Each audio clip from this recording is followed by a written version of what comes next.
Okay, today we're going to talk about identifying the single cylinder Kohler block. Pretty easy here. The 10, 12, and 14 blocks are pretty much identical because they all have 9 head bolts here on the top. The 10s and 12s have the smaller exhaust valve, inch and 1/8 exhaust valve. All of them have the 1 3/8 intake valve. The 14s have the 1 3/8 exhaust valve. So there's some 12s out there that way too. And you can identify a block too on the 9-bolt. I always call these 9-bolt blocks. My right here, not all blocks got this, but it's got the K321. The K321 is a 14 horsepower, 3.5 inch bore. If you have a K301, that's a 12 horse. That'll be a 3 3/8 bore, and a 10 horse. A lot of them don't even have numbers on. Those are 3 1/4 inch bores. Easy way to identify them. All the 9-bolt blocks have 13 cooling fins. It doesn't matter. You get a 16 horsepower block. It's got 10 head bolts.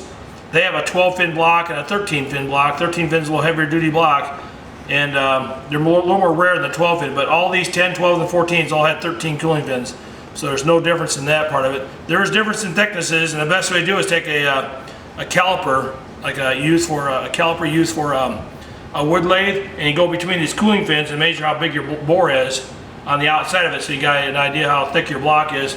And you can also tell too how thick it is by when you look at the bottom. You can see how thick that cylinder is around there in that casting, and if it's thicker, so you can't bore 30 over bore pretty safely.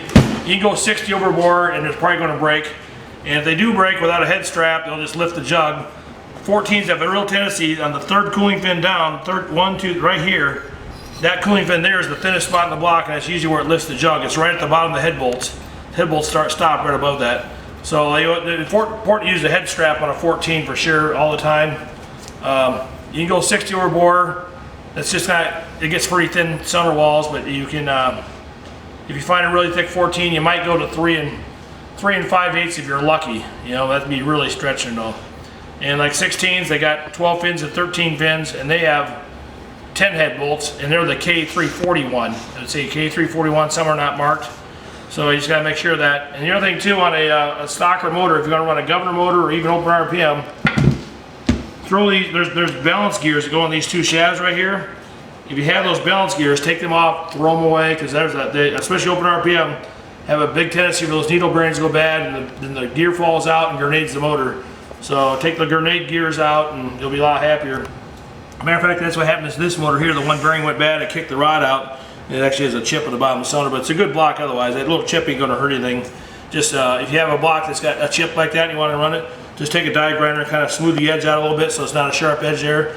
The skirt can go right by that, it ain't going to hurt it a bit. So that's kind of the quick and dirty things about the single cylinder Kohler engine, the K series.